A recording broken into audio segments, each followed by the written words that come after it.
എന്റെ മോൾക്ക് പറ്റിയത്? അവളെ സ്കൂൾ കഴിഞ്ഞ് വീട്ടിൽ വന്നപ്പോൾ മുതൽ ഉമ്മ ശ്രദ്ധിക്കുന്നുണ്ട്. എന്റെ മോൾ ആകെ മൂഡഫാണല്ലോ. എന്താ പറ്റിയത്? ഞാനൊരു കാര്യം പറഞ്ഞ ഉമ്മ വഴക്കൊന്നും പറയരുത്. പരമോളെ, എന്താ കാര്യം? എന്റെ മോളെന്തിനാ ഇങ്ങനെ വിഷമിക്കുന്നേ?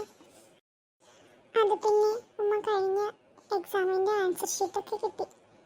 ഞാൻ എത്ര നന്നായിട്ട് പഠിച്ചതാ, എന്നിട്ടും എനിക്ക് എല്ലാത്തിലും ജസ്റ്റ് പാസ് മാത്രമേ ഉള്ളൂ. മോൾക്ക് ക്ലാസ് എടുക്കുമ്പോൾ മനസ്സിലാവാത്ത കാര്യങ്ങളൊന്നും മോളെ ടീച്ചേഴ്സിന്റെ അടുത്ത് ചോദിച്ച് ക്ലിയർ ചെയ്യാറില്ലേ? ഉണ്ടുമ്മ, ഞാൻ ചോദിക്കാറൊക്കെ ഉണ്ട്. പിന്നെ ഒരുപാട് തവണയൊക്കെ ചോദിക്കുമ്പോൾ ടീച്ചേഴ്സ് വഴക്ക് പറയും. പിന്നെയാണെങ്കിൽ ടീച്ചേഴ്സ് എപ്പോഴും പഠിക്കുന്ന കുട്ടികളെ മാത്രമാണ് ശ്രദ്ധിക്കുന്നത്. എനിക്ക് തീരെ വയ്യുമ്മ. ഞാനിനി സ്കൂളിലൊന്നും പോകുന്നില്ല. എന്നെ കൊണ്ട് പഠിക്കാനൊന്നും കഴിയില്ല എന്നാ ടീച്ചേഴ്സും ഫ്രണ്ട്സും എല്ലാവരും പറയുന്നത്. എന്റെ മോളെ വിഷമിക്കാതെ. ഉമ്മ എന്തെങ്കിലും ഒരു വഴി നോക്കട്ടെ കേട്ടോ.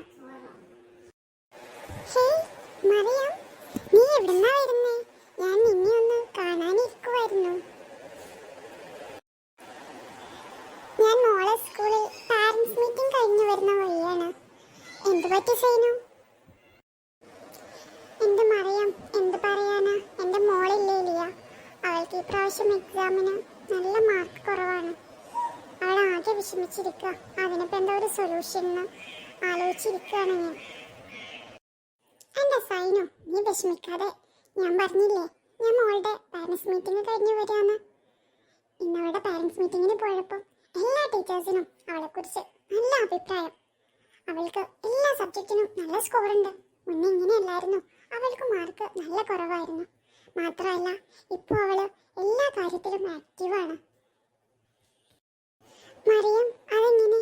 ആ ഒരു ടിപ്പ് എനിക്ക് കൂടി ഷെയർ ചെയ്യടി. അത് ഒഴിക്കേർന്ന് പറയുന്നൊരു അത്ഭുത പ്രതിഭാസമാണ്. അത്ഭുത പ്രതിഭാസമോ? അതെന്താ അങ്ങനെ?